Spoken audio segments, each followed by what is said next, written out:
வணக்கம். ஆன்மீக செய்திகள்.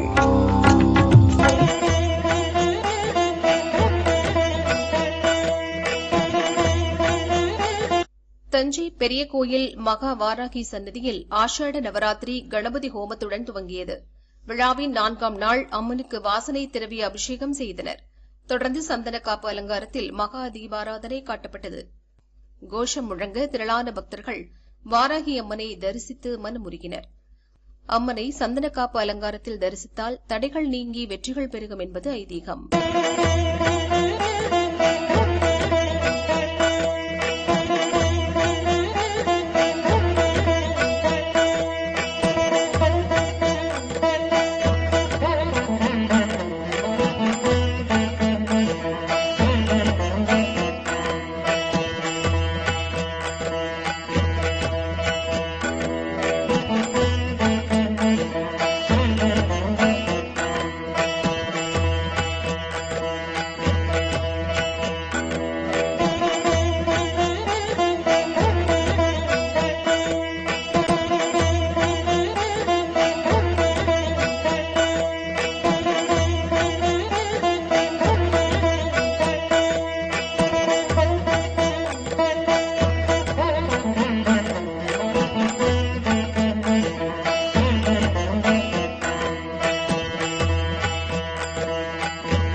தஞ்சாவூர் பட்டுக்கோட்டை அருகில் 4 கிராமங்களைச் சேர்ந்த மக்கள் தொன்று தொட்டு வழிபடும் தெய்வம் கதிராளம்மன். இந்த கோவில் தேருக்கு சக்கரம் கிடையாது. 5 டன் எடை கொண்ட தேரை 4 கிராம மக்கள் 3 கிலோமீட்டர் தூரம் தூக்கி சென்று வழிபடுவது சிறப்பு. திருவிழாவை முன்னிட்டு நூற்றுக்கணக்கான பெண்கள் முளைப்பாரி எடுத்தனர். தொடர்ந்து தூக்கு தேர் உற்சவம் விமரிசையாக நடந்தது. சர்வ புஷ்ப அலங்காரத்தில் மகா தீபாராதனை காட்டப்பட்டது.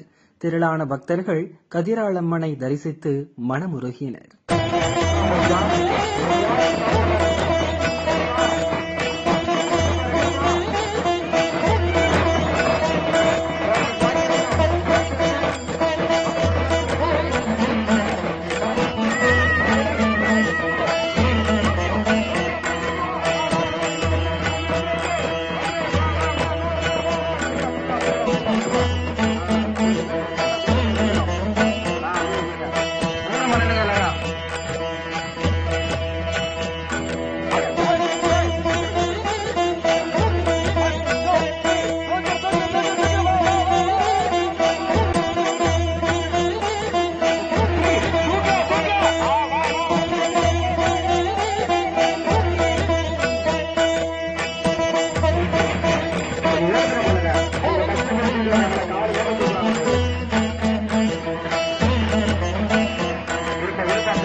மதுரை மீனாட்சி அம்மன் கோயிலில் ஆடி முளைக்காட்டு திருவிழா கொடியேற்றம் இன்று அம்மன் சன்னதி முன்பு வெகு விமரிசையாக நடைபெற்றது.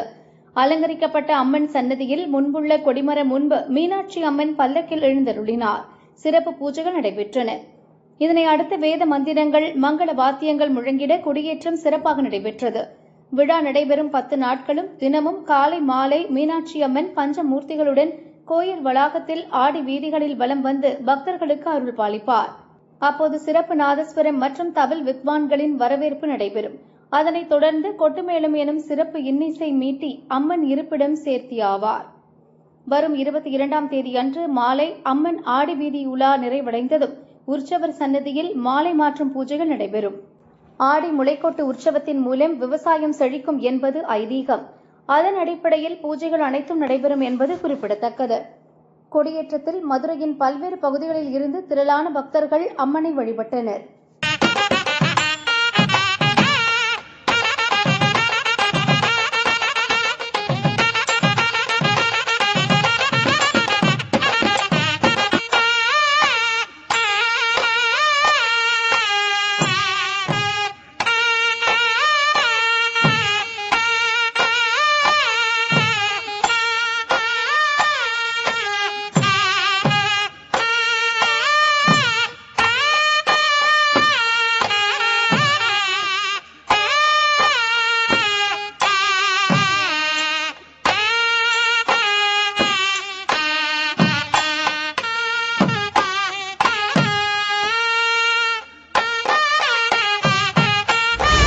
நீலகிரி மாவட்டம் பந்தலூர் முருகன் கோயில் கும்பாபிஷேகம் கடந்த மாதம் விமரிசையாக நடைபெற்றது.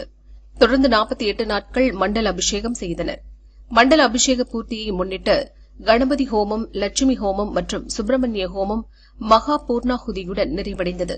தொடர்ந்து முருகப்பெருமானுக்கு மகா சங்காபிஷேகம் செய்தனர். சர்வ புஷ்ப அலங்காரத்தில் மகா தீபாராதனை காட்டப்பட்டது. அன்னதானம் வழங்கப்பட்டது. யாக பூஜைகளுக்கு கோயில் அர்ச்சகர் ரமேஷ் குருக்கள் தலைமை வகித்தார். ஏற்பாடுகளை விழாக்குழுவினர் செய்தனர். அரோகரா கோஷம் முழங்க திரளான பக்தர்கள் முருகனை தரிசித்து மனமுருகினர்.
திருப்பூர் பல்லடம் பொங்காளியம்மன் கோயிலில் கோபூஜை விமர்சையாக நடந்தது.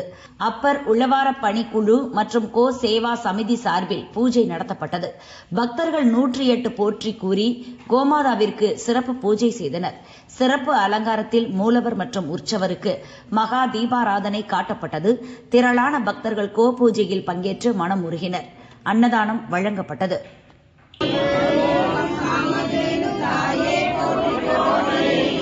ஓம் காயத்ரி ரூபமே போற்றி போற்றி.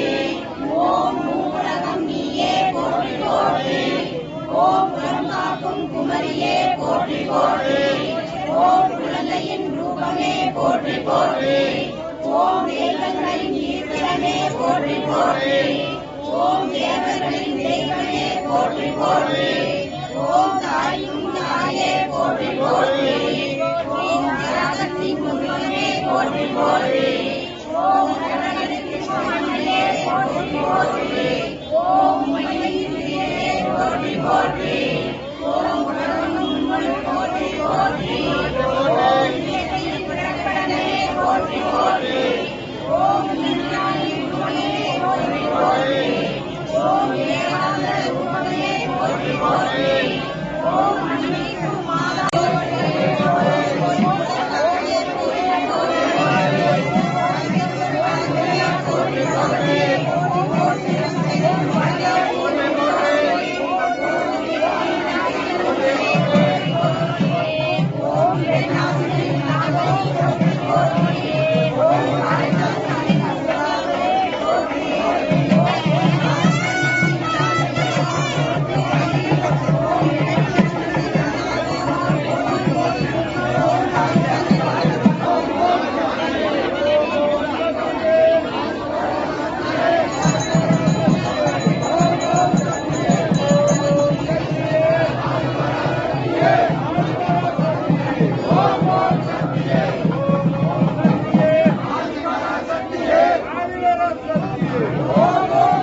நாகப்பட்டினம் வேளாங்கண்ணி ஆரோக்கிய மாதா தேவாலயம் ஆண்டு திருவிழா நடக்கிறது. உத்திரிய மாதா தேர் திருவிழா 6ஆம் தேதி கொடியேற்றத்துடன் துவங்கியது. தொடர்ந்து நவநாள் திருப்பலி மற்றும் சிலுவை பாதை நடந்தது. சிகர நிகழ்ச்சியாக புனித செபஸ்தியார் மற்றும் உத்திரிய மாதா பவனி விமரிசையாக நடந்தது. அலங்கரிக்கப்பட்ட தேரை பங்கு தந்தை அகஸ்டின் இழுத்து துவக்கி வைத்தார். கடற்கரை சாலை வழியாக தேர் தேவாலயத்தை அடைந்தது. அதிபர் இருதயராஜ் உள்ளிட்ட திரளான கிறிஸ்தவர்கள் தேரை இழுத்து பரவசமடைந்தனர்.